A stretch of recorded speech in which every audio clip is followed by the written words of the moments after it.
Lebanon में Israeli सेना की ओर से चलाए जा रहे जमीनी ऑपरेशन इजरायल पर ही बैकफायर होते नजर आ रहे हैं। गाजा में हमास से उलझ रही इजरायली सेना पहले ही बड़े झटकों से त्रस्त हो चुकी है। अब लेबनान में उसे हिजबुल्लाह की कड़ी चुनौती का सामना करना पड़ रहा है।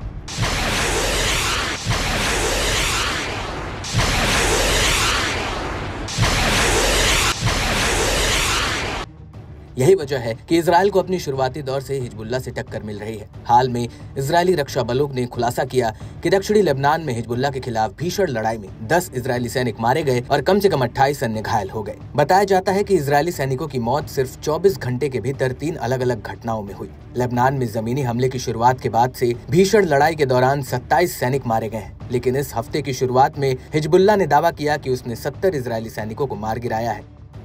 सबसे हालिया घटना में 8वीं हस्केन ब्रिगेड के 79वीं बटालियन में 5 रिजर्व सैनिक मारे गए। ये तब हुआ जब दक्षिणी लेबनान में एक इमारत में हिजबुल्लाह का रॉकेट सप्लाई पॉइंट पर गिरा।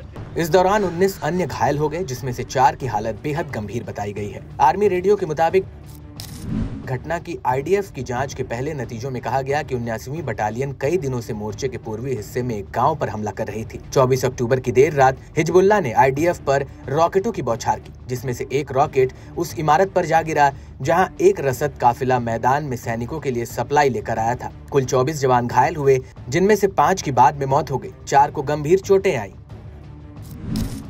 टाइम्स ऑफ इजरायल के मुताबिक इसके अलावा 4 रिजर्व सैनिक तब मारे गए जब हिजबुल्लाह के लड़ाके सुरंग की शाफ्ट से निकले और ग्रेनेड फेंककर आईडीएफ सैनिकों को चौंका दिया था, जबकि 5वां सैनिक एक अलग घटना में मारा गया। इजरायली सेना ने बताया कि लेबनानी सीमा पार से उसके हमलों का मकसद हिजबुल्लाह के बुनियादी ढांचे को नष्ट करना है।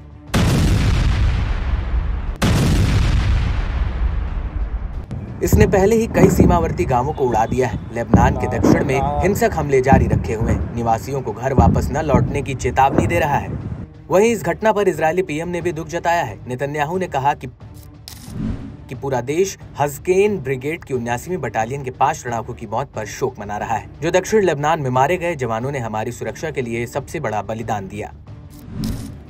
इस बीच इजरायली सेना प्रमुख हर्जी हलेवी ने कहा, लेबनान के साथ उत्तरी मोर्चे पर युद्ध वास्तव में हिजबुल्लाह के कमांडरों को बाहर निकाले जाने के बाद रुक सकता है, मगर ये इजरायली पीएम की ओर से अपनाए गए रुख को नहीं दिखाता है, जिन्होंने युद्ध विराम समझौते से इनकार कर दिया है। लेकिन बावजूद इसके ऐसा माना जा रहा है कि समूह फिर से संगठित हो रहा है, युद्ध में अधिक एडवांस हथियारों का इस्तेमाल करना शुरू कर रहा है।